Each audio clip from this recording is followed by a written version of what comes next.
महाराष्ट्र क्रांती news, आवाज सर्वसामान्यांचा। कळवण पत्नीचा खून करून संशयित फरार पतीला कळवण पोलिसांनी ठोकल्या बेड्या। तालुक्याच्या पश्चिम पट्ट्यातील या गावातून मध्यरात्री घेतले ताब्यात। कळवण पोलिसांची दमदार कामगिरी। कळवण तालुक्यासह नाशिक जिल्ह्याला हादरवून सोडणाऱ्या मानूर येथील पत्नीच्या खून प्रकरणातील संशयित आरोपी विलास गायकवाड याला कळवण पोलिसांनी मध्यरात्री तालुक्याच्या पश्चिम पट्ट्यातील देवडी कराड येथून ताब्यात घेतले। कौटुंबिक वादातून पत्नीचा खून केल्यानंतर संशयित पती फरार झाला होता।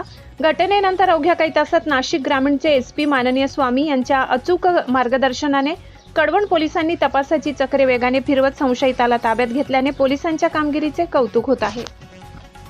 कळवण शहराजवळील मानूर येथे सोमवारी पहाटे सुमारे 3 वाजेच्या सुमारास कौटुंबिक वादातून पत्नीचा खून झाल्याची धक्कादायक घटना घडली।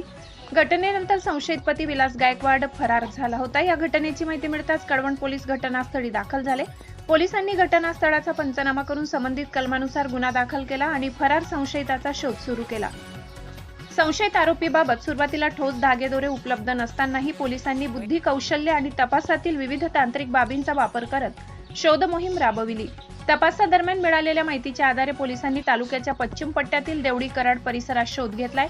मध्यरात्रीच्या सुमारास पोलिसांनी कारवाई करत संशयित विलास गायकवाड याला ताब्यात घेतले।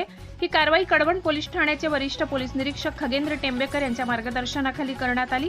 त्यांच्या सूचनेनुसार पोलिसांचे पथक तयार करण्यात आले होते। या पथकात सहाय्यक पोलीस निरीक्षक रोहिदास ठोंबरे, पोलीस हवालदार मनसाराम बागुल, निलेश शेवाडे, पंकज शेवाडे, पोपट महाले, अनिल भैरव, देवेंद्र हिरे, संतोष गवडी आणि तुषार देवडे यांचा समावेश होता। दरम्यान ताब्यात घेतलेल्या संशयित आरोपीला आज न्यायालयात हजर करण्यात येणार असून त्यानंतर पुढील तपास कळवण पोलीस करणार आहेत। या प्रकरणामागील नेमके कारण, हत्येची परिस्थिती आणि इतर बाबींचा तपास सुरू आहे। महाराष्ट्र क्रांती न्यूजसाठी विभागीय संपादक किरण हिरे, कळवण। अशाच नवनवीन बातम्या पाहण्यासाठी आमच्या महाराष्ट्र क्रांती न्यूज या YouTube चॅनलला लाईक करा, सबस्क्राईब करा आणि बेल आयकॉनला प्रेस करा।